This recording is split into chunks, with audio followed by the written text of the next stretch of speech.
Hello Infernoble friends, welcome to this new video. Hopefully you are watching this before the ban list.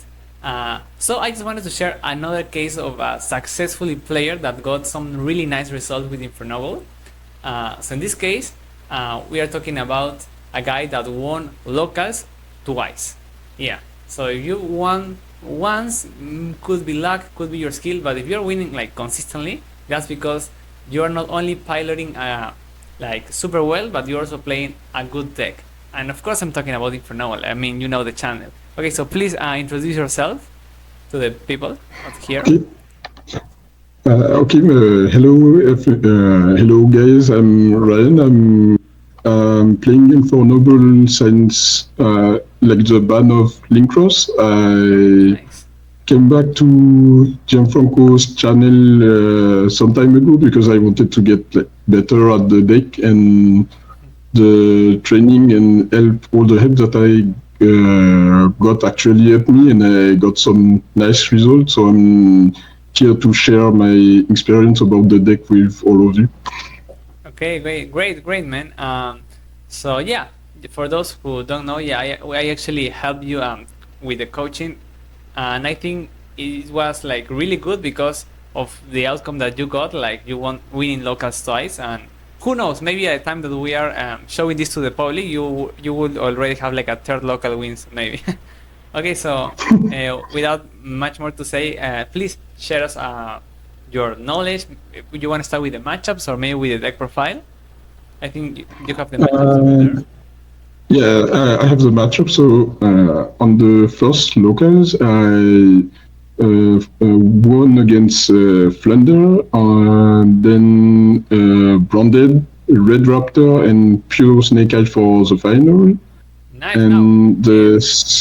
And Before we continue, so this is the first local win, right? yeah, that's the first one. Yeah. Now, Yeah. was it your first time against any of these decks, or did you already had previous experience against these matchups? No, I had a lot of experience against like Plunder, Branded, and Pure Snake Eyes. Red Nice. Raptor, it was kind of new to me, but I still managed to get it because I managed to identify the choke points to entrap them correctly, and after that, it just piloting the deck correctly that made me won. Okay. What about the other matchups in the second time that you won locals? The second time it was Goblin Biker on round one, and Wow. then Branded. Gotti. Actually, it was like my first time against that deck. Like, and the final was against Cash. That's good. That's good. So I just wanna add something here. Myself, I also have some rough time when I'm facing decks that are even more rogue than us, especially like when it's the first time that you have to read the cards. So if for those out there that we are listening to us, if you have to um, deal with these situations, I recommend you a lot to just try to stick to your game plans. Like going first, for the most part, you're still just trying to FTK through hand drops, and then going second, you need to read a lot. Like I had bad experience with people that like soft shitted against me because maybe they didn't know their cards fully. But when I get the time to read what the opponent is trying to achieve, I think it helps a lot, especially in games 2 and 3, after I already have a better understanding on what are they trying to do. Yeah, I don't know if that happens to you in any of these matchups, maybe Cody or Goblin Rider. Yeah, it's happened to me a lot actually because for some reason recently I was losing like a lot of dice roll. Okay. So usually on game one, I was spending my time just reading their card and understanding what the main goal of their decks. Good. And after that, I just try to entrap them as best as I can. And the challenge that we have as Infernoble player is that people like kind of forgot of the deck since Isolde is banned, Yes, true. and we can usually push through some interruption, especially when we open museum. Oh yeah, that's right. Like museum is insane. Okay, so I think now we can go into the deck profile. Let's see how many museums were you playing. Yeah. So, yep, for the first part, I'm playing, of course, the Garfield. Before I was playing like two when Isolde was still here because we had more equips, and I really think this card is insane. But It is. now I have to stick to the one like everyone else. For the normal summon, I'm playing a bit more than usual because I'm playing the free Odger and the Mojis and the Sublimation Knight that came out in some cool line and freestyle line, especially when you open the level 7s like Witch. Oh yeah, that's true. That's true. That synergy is really amazing. And also I wanted to increase my chance to open Odger and Rono or any combination that lead me to this combo, because I think at the moment you need to play the deck to have a lot of two-card combos that are able to beat like one or two entrap from your opponent, because if you play a one-card combo, it will most of the time not resolve.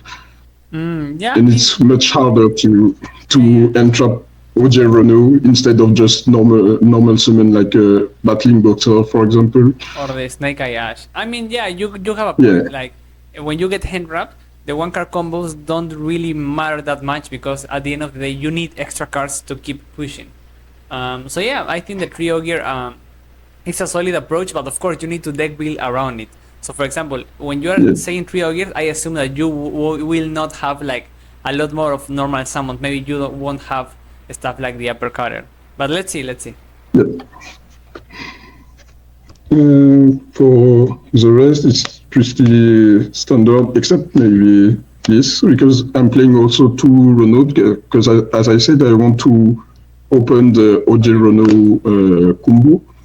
And sometimes it came up for me to have the second one in deck, especially when I'm getting Shifter, because when I get Shifter, my end board is usually only SP and pass, but it's like I'm getting back my Durandal with my Rono through his effect, and then my Rono is banned because of Shifter.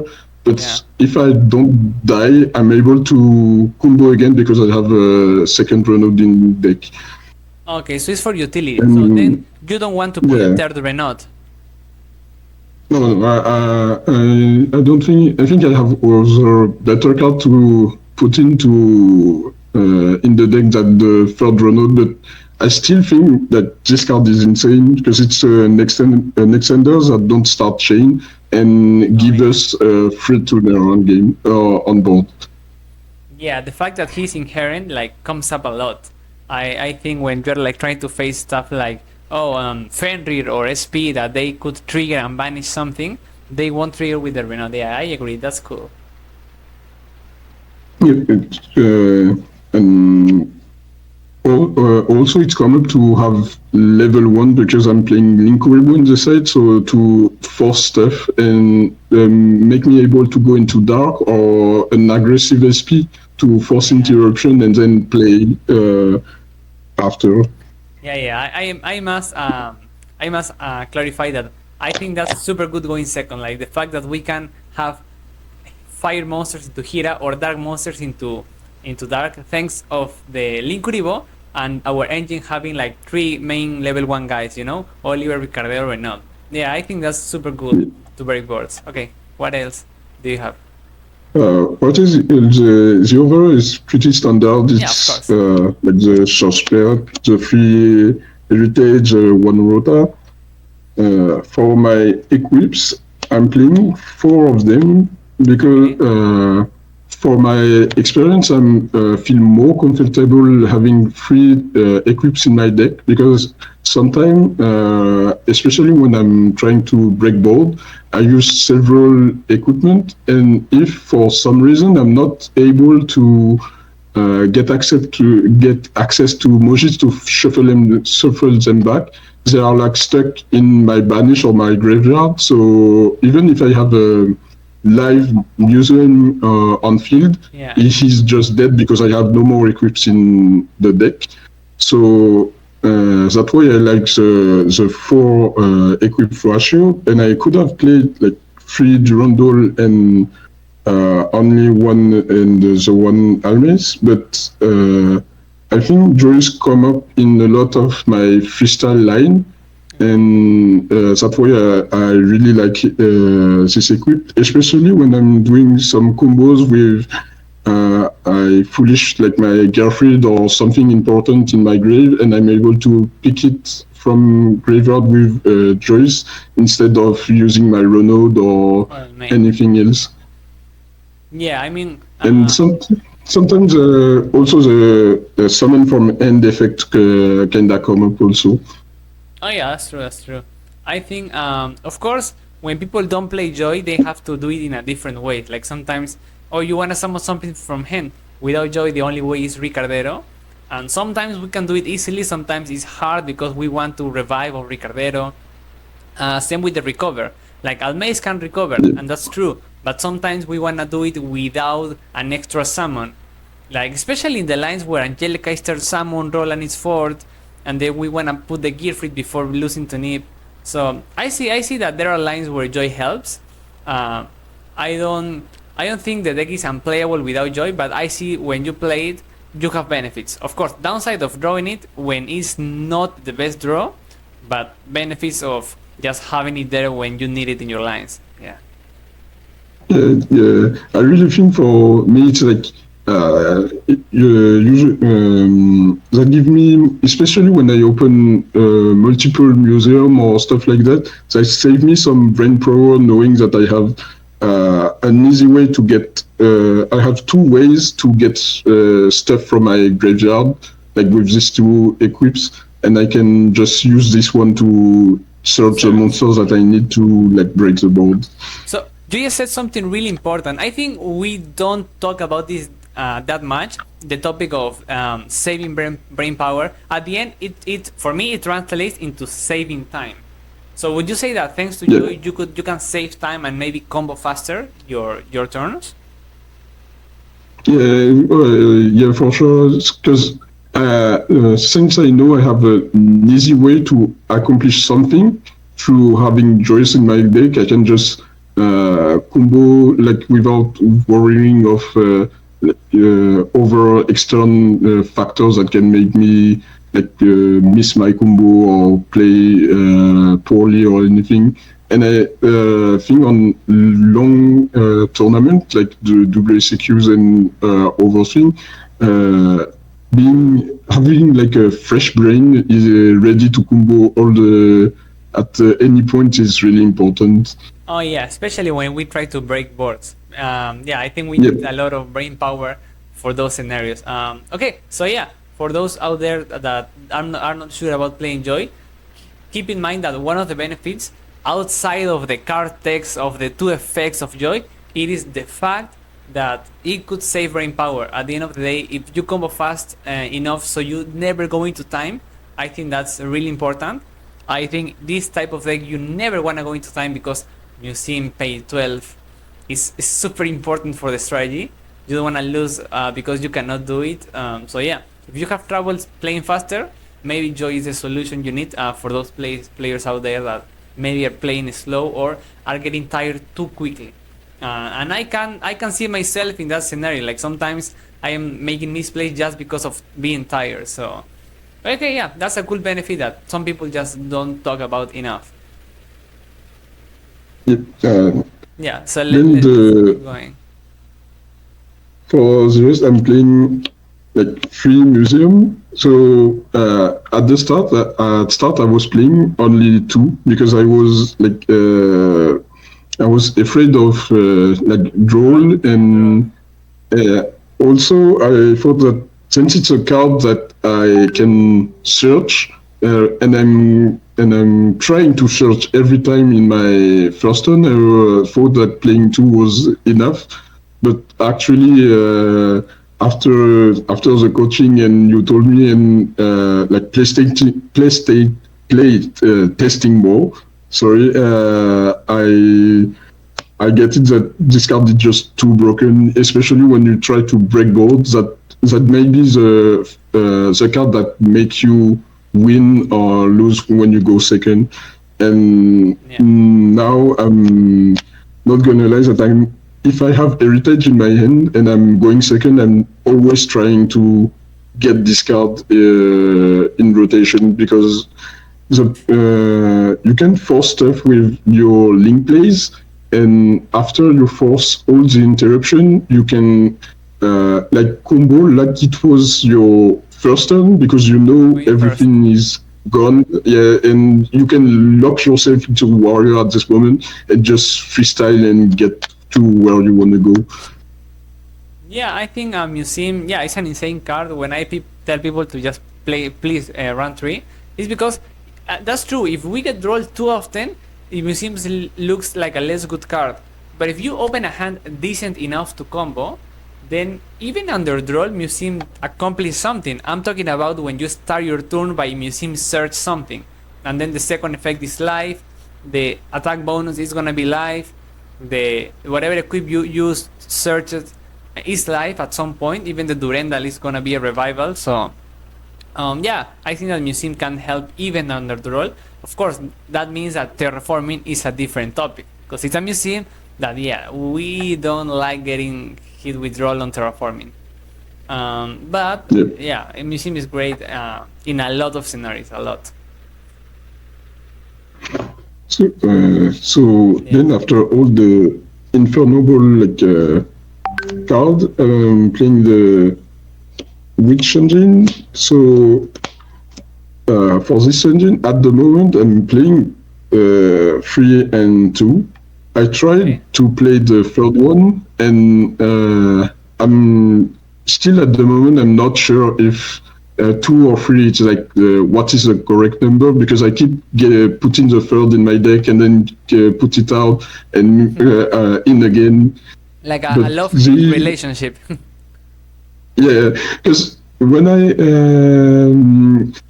I put 3 in my deck, I feel like I'm seeing it like too often, and when I get back to 5, I'm like it's still the same. But when sometimes I wish I had like the wish to extend, and because I'm at 5, and I'm like, oh, maybe it's because I'm not playing the third one, so I'm increasing the ratio, and then I have too much, so I just don't know. But and also I need to train still a lot with this card because especially when I open Witch directly and not the wanted. Wanted, yeah. Um, it's happened to me to misplay with like my discard, my cost for Witch, because sometimes I'm a bit too greedy and get punished, especially when I try to go on for the line of Witch and Sublimation Knight. Yeah. If I like get imperm on the Sublimation Knight, it can hurt, It could hurt especially a if I lot. don't have a 4 in rotation. Yeah, yeah. But that's when the free ogre come up because since I have more level 4, I have more good costs for discards. Yeah, that's true. So one more thing, there is a benefit of playing two actually. The benefit when I was testing the card at 2 is that at 1, if you open which one it, you cannot bait a Ghost Bell or a Nash with one it in draw phase. But by playing the second copy, you can. So that's something Yeah, good. Yeah, yeah. when you open together, you want one of those to get to bait a hand trap. So at least you have that. And then the ratios, yeah, can be, yeah, sometimes can be convenient. Sometimes if you open two sinful cards, maybe it's not the end of the world because one costs the other. If you open three, then yeah, it's horrible. I had a game where I opened like 4 against shifters, and those are Ah, not yeah, good yes, shifters. Yeah. that happened to me too much time. And also I had liked the two witch because it give me the 5 card ratio to like the good number to open one in my starting No, hand. that's true. So That's I true. like it this idea also. But yeah, and also I also get shifted a lot, and I really hate this card each time. Each time I get shifted, they are in my hand, and that's one of the reasons why at the moment I'm also trying Fenrir Cool, because cool. it's a bit better against shifter, but that's another topic. Okay, okay. So Let's see what else. for the for the last part of my profile, it's actually Entrap. I'm playing a decent amount of them. No, that's I'm double playing Nibiru. That's 2 Nibirus or 3? I don't see. two Nibiru, Okay, two okay. Nibiru. So 2 Nib, 2 So Crown, 3 of the rest. yeah, so I'm playing at 41 and with 13 Entrap. So for this one, I don't really have to explain because they Yeah. are like the Just best on the normal summon Ash thing. what about the Ash is Recrow? pretty generic. Yeah, this one, I was actually scared of Branded and Voiceless, and I think these two cards are pretty strong in that matchup. Yeah, yeah, that's And true. into it's still activable like in against Snake Eyes because you can if I draw it for turn, I can pro He's the live. princess preemptively, and it's nice into the Fire King line, and because you can pro the Garunix to get rid of it forever. And when I get it in my opening end, what I like personally doing is trying to crow the Flamberge when my opponent is trying to reborn it with Princess, so I get rid of the SP in the spell and trap zone and also his recovery. Because one is Yeah, of yeah. the hardest thing is to beat at least for me, is to beat the Snake Eyes recovery. And So if you get rid of yeah. Flamberge, it's way easier to do it. So I was going to ask you why that instead of the bestials, but you just answered it because you see a lot of moments where you wanna hit a fire monster. Yeah. So in that regard, of course, it makes sense. So yeah, I think that's solid. Yeah, like 13 hand traps, 41. For those who know the math, that's a good number. Yeah.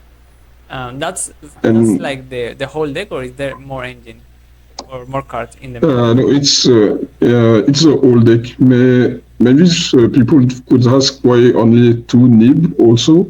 It's also because I think there is a lot of deck that don't get Nib. Yeah, And that's true. for all the Snake Eyes variants, I feel like if you only entrap is Nib, They, it's pretty bad because they will always get in a setup that they don't get hit by Nib if they are a good player. yeah, that's So true. if I have only one entrap, I'd rather have Nimperm or a Veiler that is maybe low impact, but if I'm lucky enough, maybe hitting their first move will make them pass. But if I don't hit their first move and I let them combo till getting to 5-7, they will usually have a backup plan for my Nib, and that my Nib will accomplish nothing.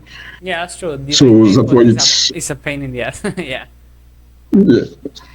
So that's why there is only two, at least in the main. Yeah. Okay, okay. So That was a for good my explanation. What about the extra for, deck? for the extra deck, I will show first the Standard? like five more. Yeah. Yeah, the five standard and mandatory one. So I had nothing to add on this one.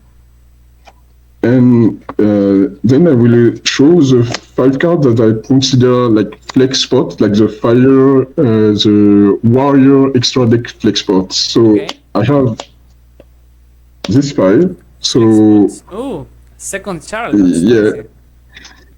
Yeah, so the idea of the second Charles was first, for me, I like when I don't pop my Angelica to play around Super Poly because I know that my opponent don't play or is very less don't have a lot of chance of running Super Poly. Yeah, yeah, it's Having less likely to the happen. Angelica coming back make me able to surprise my opponent by going really fast into a second shard to like proc and force stuff Ah, because you have a lot of way to do it with Angelica in a level 4. Even if you don't have a level 4 tuner, you can still equip to open to someone to make it tuner, and then you are already threatening the shard, the second shard, and a lot of them are surprised by the fact that I play too. yeah, yeah. Okay. And having a second one make me able to save my Renault app back to drop back something else instead of maybe having to put back my Charles in my extra deck to make another one. Yeah, so it's for the grind, And let's say. yeah, so the grand game and the as a bonus, it makes my life more way more easier into cash because Oh, they yeah, yeah. can't just ban one child. Usually they ban one of the two synchro 5, but without you don't need both of them to be able to like play. If you depend of your end, but you have still ways to get to Charles even if one of them get banned. So yeah, the Baron, of course, she came up in Yeah, some lane. I think Baron and Rosemary Uh, are self-explanatory. Dempsey comes up for you? yeah, actually, yes, it came up for me several times. I think since I put it back in the deck, he came up at least like once all the 2 rounds are actually. Good, good. Even when if not to play about some spicy lines that you told me, Yeah. but it came up to like for example forcing finishing Mojis so I can get access to my equip again That's or good, stuff that's like good. that, and it's actually I can't really explain when he came up because he usually came for me when I'm freestyling, so Yeah, yeah. There is no that's specific why he's time. here. Yeah.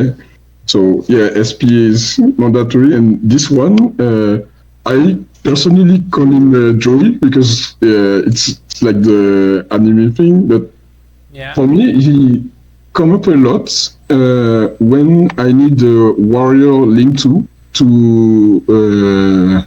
just freestyle and do stuff. And in the grind game or some specific game state, I like crashing him into my opponent monster to rebound Charles or Gerfried Yeah, and yeah. do thing. And you will see with the last part of my extra deck, sometimes it's really important because uh, in some scenarios I need uh, fire. I actually need a fire link too that is also a warrior to achieve what I want to do, and she's a perfect card for this.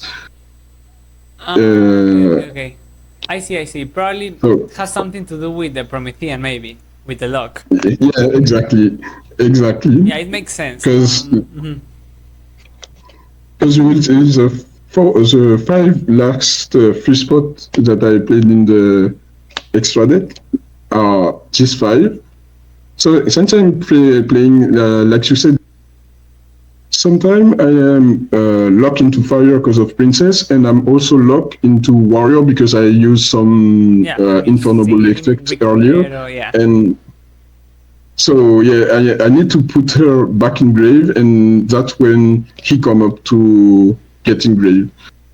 And also there is a cool line that I was doing a lot is having a princess in grave and ferocious on the board, Yeah. equipped with order, and that really is funny. So As it you can, survives. Yeah, yeah, yeah. yeah. That's good, that's good. I do that a lot when I play into cash. I like this. Like if I can do it, do this board. But yeah, for this one, it's pretty. This one will go together because since I play him, I can make some aggressive SP and get access to dark. Yeah, yeah. And Um, Ita is like the Year of Fire, so this one are yeah. these two are like self-explanatory. I would say that for people out there, if you want to run Dark, you have to run Linkuribo or Anima. I think Linkuribo has more things going up for you. But if you don't play a Link one, then Dark comes up way less often.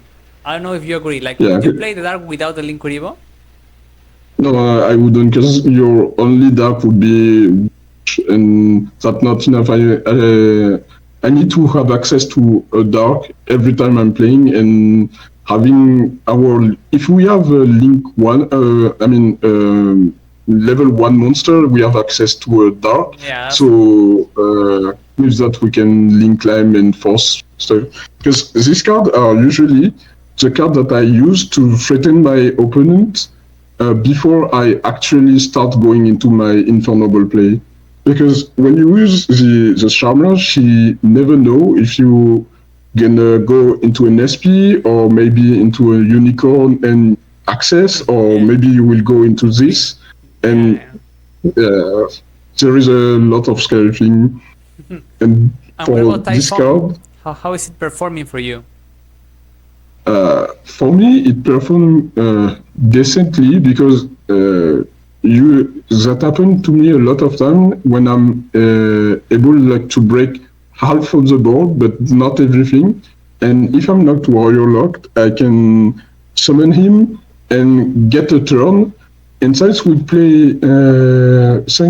have a lot of recovery with the Mogis draw and the museum, if we serve, if sometimes you can buy us a turn to get access to a new ad of museum and then maybe win the game.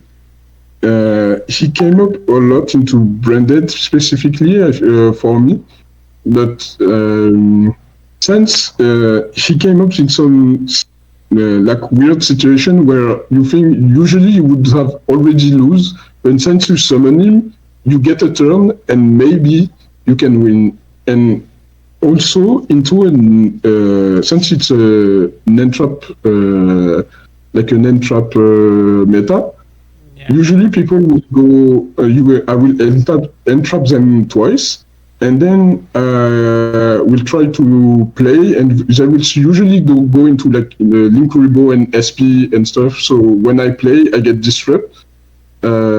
And we get into a simplified game state. But since he summoned twice the turn before, I can summon him, and I can pressure because I have a lot of attack compared to his board, and I can try bouncing stuff. Sometimes I'm even bouncing my own monster, so I can have a new normal summon for the following turn. I think that's really cool. Like, of course, you can. At the same time, you're saving the monster. Like, if you see that, they could out my, I don't know, Ogier, I might as well put it to hand so they don't kill it, and then it's life next turn. Yeah, of course, it depends on the scenario, but that's an option. Yeah. The card I would maybe think about to getting because I was thinking. I was thinking maybe access code would be an option again, but since actually I don't run Link3 and I like all my over extra deck spots, so I choose Typhon because it takes me only one spot. If I want to play access, I need to get space for 2 spots. So that's also one of the reasons. Okay, that's solid. So, what about the side? So the side. First, I'm playing 3 more entrap. Okay, so cool. I have 2 bestial for especially for branded and voiceless, and I have the third nib for the rogue matchup, but it's especially for my going first. Because I think Nib is I don't like nib in the nib like in blind during blind game, the blind game one. Yeah, But I you think don't know if nib it's is live. yeah. I will know if it's live, and I think nib is the best end trap if I have a board. Because if they have to break my board and I have nib in backup, Oh, I it's feel I'm just not losing. yeah, especially because in Infernoble we get so much follow up. Like Maugis could trigger, Yeah, Quips could trigger. Yeah, yeah. so that's why I'm playing the third one that I'm putting in each time I'm going first. Like even into like cash tira or stuff like that, because to break my board, they will most of the time have to do more than 5 seconds, so more than 5 summons, Yeah, yeah. so It I makes will be sense. able to nip them. Okay, what else do you have in the extra in the side deck? For this side, I'm playing three Dark Ruler because I think it's really strong into all the rogue decks, and I like the discard into the voiceless matchup also. If I use Dark Ruler, I only have to worry about the trap Yeah, and maybe one some drops, the unknown end drops backrow. maybe. Yeah. So it's helping to simplify the game state and focus on less thing when I'm trying to break a board. Because even if I'm not able to kill, we can put so much big bodies and just kill them the following turn. Because all our big bodies are also negate, so they can't come back after we Yeah, yeah. break the board. It's like you are not OTKing, but you are like FTKing. Like if you are going first, pretty much. Yeah, Of course, one advice or warning for watchers out there. I think if you wanna put the Dark Ruler and actually pull it off, you gotta be fast because Dark Ruler usually needs yeah, like 2 more turns, and like we established before with different novel, you don't wanna go into time. So probably you wanna be sure that either you because your deck building because you studied the combos enough, but you need to be sure that you are not going into time. Then Dark Rulers of course shines. But if you use Dark Ruler and then go into time, then it's gonna be like counterproductive. Yeah, yeah. yeah. What else? For the rest of my side, I was playing uh, this. Duos.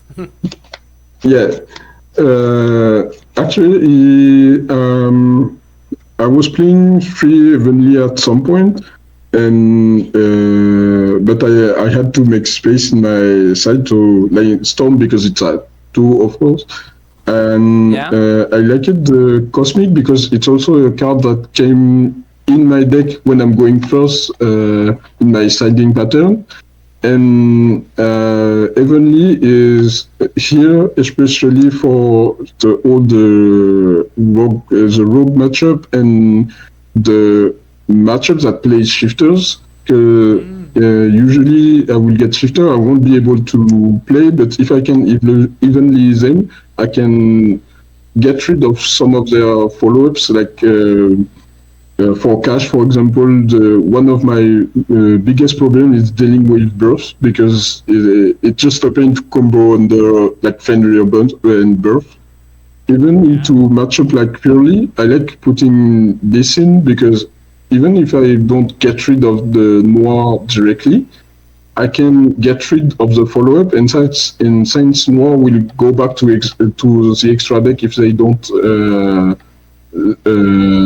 if they make it a trap, then I can like play and try to kill them after because they won't. They most likely won't OTK me. So that's why there is a 2-2-2.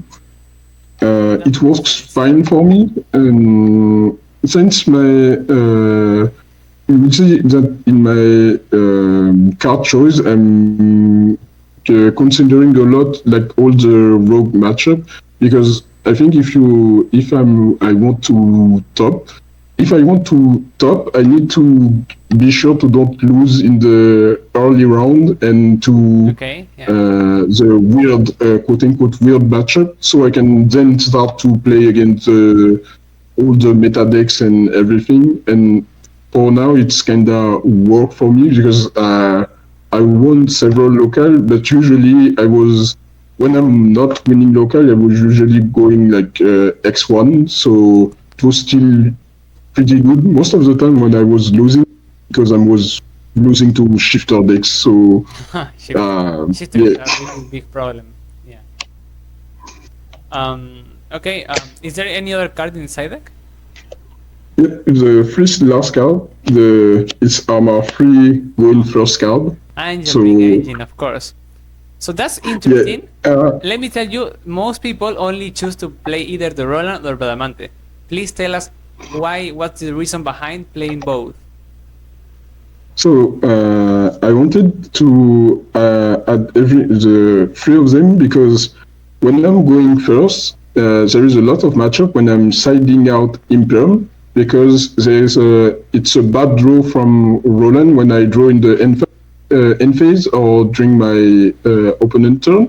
So I was putting Yeah. this in, so that can replace the three Imperm, and that gives me two ways to get to Angelica instead of only the Ronan one. And this card is also the way I'm winning in time because I'm able to set up the Angelica's ring during main phase instead of end phase with Roland. Yeah, that's true. For me, that's the biggest difference between one or the other. Like, Bradamante is better because of the main phase stuff, but then Roland usually has some other applications. But Roland may have more pros, but cannot get you in Angel Ring in main phase, which can be huge sometimes. Also, for this card, at some point I was playing her in the main because when I was playing Three Witches and a lot of access to my level 1 engine, I was liking the fact that this card, if I was adding a level 1 through original, I could turn a level 1 into a level 4 access because she get me to Durandal and then Durandal anything.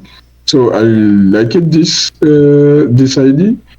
And it was also a second level 1 tuner. A level 1 that it's already a tuner that I can special from deck with original. And that's more like a fun fact. But this card can help me beating weird decks like Dynamorphia and the how is it called, the Running Stun deck, because I can just suicide into his monster and activate stuff. Oh yeah, that's true. Like against stuff like Skill Drain, we can still trigger Bradamante in graveyard. Yeah, like it has cool applications. But I think it's much better when we get to special summon her with one of the OSS instead of using the normal summon in Bradamante. At least that's how I see it. I prefer to special summon her. Okay, yeah. I think that was a good explanation. So just so I get it clear, when you go first at game 2 or 3, and you wanna get the Angel Ring, you side it, and we are not talking about time. Let's say you still have 20 minutes, and you are going first. You are still putting the 3 cards, or only the Roland? Yeah, I'm putting the 3 cards all the time, and then I choose my way. Yeah, more chances to get access to Angel Ring, and depending of my end, I just choose what is the easiest way and the way to play that player around the around more and trap to get to my Angel Ring, because I think she's really strong right now because some player like the voiceless and branded player for like the meta decks choose to go into board breaker like droplet, super poly and stuff like that, and that can check that stuff. Even if we can actually play around super poly if we play correctly, but droplet is was a bit harder for me. But yeah, when I feel so much safer when I have Angel Ring and my board going first, because that made me also less afraid of TTT and stuff like that, because into the Snake Eye board I usually when I play against Snake Eyes, I'm usually making only one shard because I think monster negate are more important. So I try to go for Garfield, like Shard Garfield Baron if I can, Yeah. or maybe Shard Garfield and SP because the I think you don't need The second like link two one. shards. Yeah. So usually that was my then with the like I was putting this 4 card when I'm going first and Okay, just okay. taking out the end trap that is less impactant in the matchup and I'm playing. Mm-hmm. And Yeah, with that this makes 4 card, sense. I'm feeling safe. Okay, that was a solid explanation. Yeah, I think we don't have much more to say. Again, once again, thanks for being here in the channel and dropping some knowledge. I think, we hope the community people that you get to keep winning locals or maybe bigger events when you get the chance to have them. Any final words you want to say to the viewers? Uh, Actually, not really. Just I would say just have fun and play the decks that make you happy and enjoy the game. Because at the moment, Infernoble is not like the best deck or anything, but I really enjoy playing it, and it's really rewarding to play it and win stuff when you are not actually playing the like meta decks or stuff. So just as a final word, just play what you like and have fun. Yeah, okay. That was some solid like end argument for this video. So once again, people, thanks for watching this. Thanks, Ryan, for being here. And let's keep having fun. And if we can win FTK or OTK breakboards in the meantime, while we still having fun with Infernoble, well, let's do it. Okay. See you in the next video. Bye bye. Bye.